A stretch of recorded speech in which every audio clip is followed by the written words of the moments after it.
La vidéo, elle s'est arrêtée. Je te parlais que c'était fatigant d'être en relation quand tu es dépendant affectif. Parce que tu es en attente des amis, de la famille, de ton amoureux. Tu étais tout le temps en attente. Et puis toi, tu en fais des tonnes. Et ce que je te disais dans la première partie, c'est que je comprends ceux qui ont morflé comme ça dans l'affect et qui disent stop, moi j'ai plus envie. Je ferme mon cœur, j'en ai marre, ça m'a épuisé, j'y crois plus, j'ai plus confiance. Je peux comprendre. Parce qu'on y met tellement, sans s'en rendre compte, on pense que c'est notre nature. Et qu'à la fin, bah, tu peux être que déçu. Si tu donnes, tu donnes, tu donnes. Et toi, tu ne dis pas que tu donnes pour recevoir, mais on arrête de se mentir. Évidemment qu'inconsciemment, c'est ça.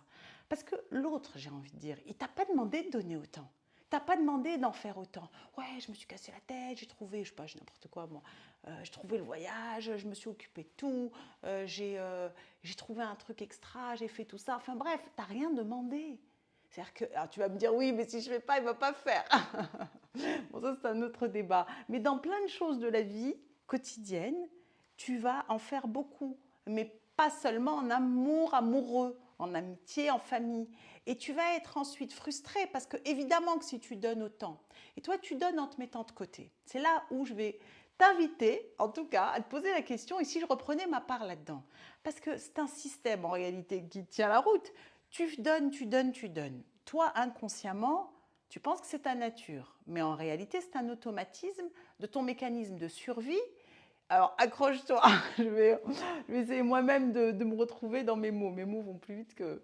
Ma pensée va plus vite que mes mots. Donc, tu donnes parce que tu dis, mais c'est normal en amitié, c'est normal en famille, c'est normal avec mon amoureux ou mon amoureuse. Ok, tu penses que c'est normal, mais il y a un curseur. Personne ne t'a demandé d'arrêter ce que tu faisais. Tu avais un projet, l'autre te dit qu'il est dispo, tu arrêtes ton projet parce que tu te dis je préfère être avec l'autre. Tu te rends disponible à fond, tu fais ta vie en fonction des autres et après, tu vas leur reprocher d'être, de ne pas rendre. Mais ils n'ont rien demandé.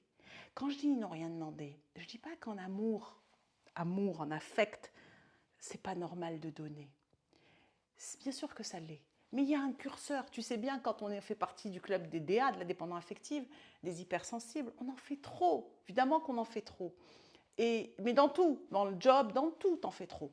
Et donc, si tu tentais une expérience, déjà, c'est d'arrêter d'en faire autant. Ça veut dire qu'à chaque fois que tu vas faire quelque chose, tu t'arrêtes et tu dis, attends, pourquoi je le fais et à la place, moi, pour moi, qu'est-ce que je ne fais pas? Qu'est-ce que j'ai mis de côté pour pouvoir me rendre dispo à la seconde près pour l'autre? Pourquoi? Donc, si la réponse est que c'est pas quelque chose de juste, que c'est pas qu'au fond, si tu te mens pas, tu le fais pour être aimé. Tu le fais que pour l'autre se dise, elle est géniale, mais elle est géniale ma pote, elle est géniale ma compagne, elle est géniale ma sœur. Si c'est ça, c'est pas facile de se l'avouer hein, parce que c'est un automatisme. S'il y a quelque chose de cet ordre, arrête, arrête, arrête de faire ça.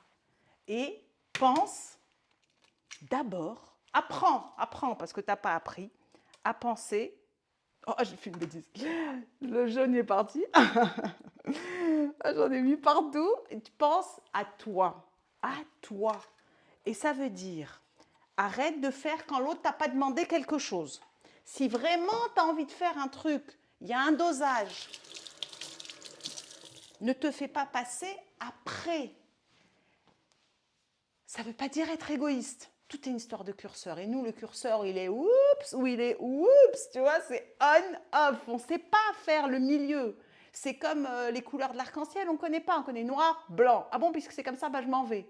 Ok, et toutes les couleurs de l'arc-en-ciel, tu les as oubliées? C'est ça qu'on doit apprendre. Donc ça veut dire reprends ta part. Je ne dis pas que l'autre dans la relation, celui avec qui tu relationnes, n'a pas aussi à prendre sa part, mais ça lui appartient. Tu ne peux pas décider pour quelqu'un d'autre. Par contre, tu peux reprendre les rênes et décider pour toi. Et ça change tout. Et première chose, donc pose-toi la question à chaque fois.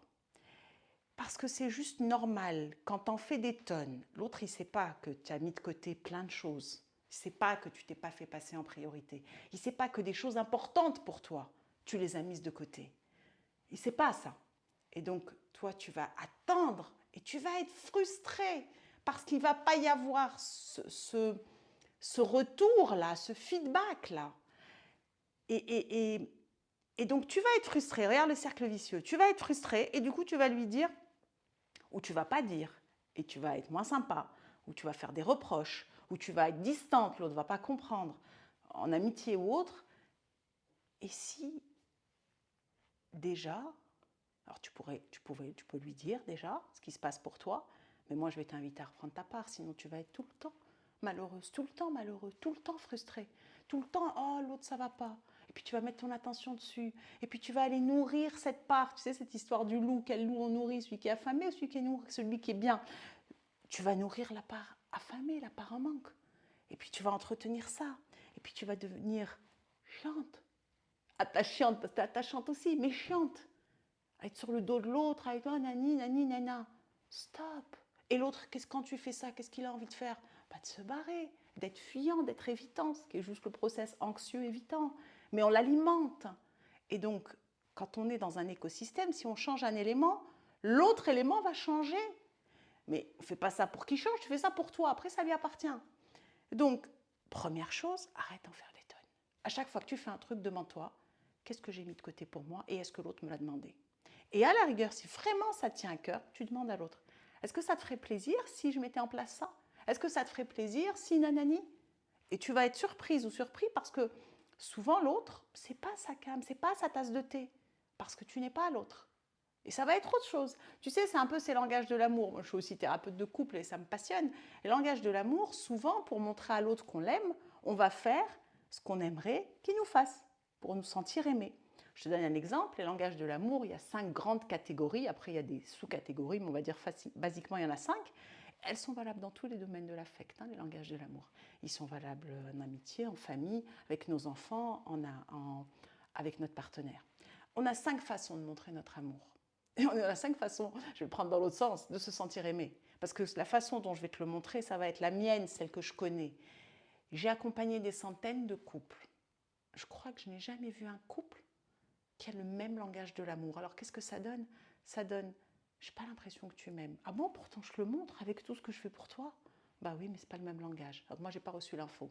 Et donc ce réservoir d'amour, il se vide. C'est hyper important de demander, c'est quoi ton langage de l'amour? C'est quoi ta façon de te sentir aimé? Est-ce que c'est quand je te rends service, donc la famille des services rendus, est-ce que là tu te sens aimé? Est-ce que quand je te rends service dans ton job, tu te sens aimé à la maison, tu te sens aimé? Est-ce que c'est quand je te valorise et je te complimente? Quand je t'encourage, je te valorise? Est-ce que c'est ça? Ah non, non, j'aime pas du tout, même ça me met mal à l'aise. Je ne sais pas, on va vérifier. Est-ce que c'est quand je t'offre des cadeaux et des surprises? Ce n'est pas la valeur du cadeau, c'est l'attention. Est-ce que c'est ça? Est-ce que c'est ce qui fait que tu te sens aimé? Et pose-toi toi en même temps, je te demande à toi, quelle est ta façon de te sentir aimé? Est-ce que c'est quand il y a du contact physique? Des câlins, des caresses, et puis si c'est le couple de la sexualité? Et est-ce que c'est quand on a des moments de qualité? Il n'y a pas l'ordi, il n'y a rien, je suis complètement dispo pour toi. Que ce soit avec nos enfants, que ce soit avec nos amis, avec tout le monde. Quel est ton langage de l'amour? Et là, ça va être constructif. Parce que souvent, on a la croyance qui dit, mais si tu m'aimes et tu me connais, mais tu devrais savoir. Ben non, parce que toi-même, est-ce que tu sais quel est ton langage de l'amour? Est-ce que tu le connais, ton langage? Comment on peut demander à quelqu'un quelque chose qu'on ne sait pas? Et puis ça évolue avec le temps. Donc la base, si on doit récapituler, 1.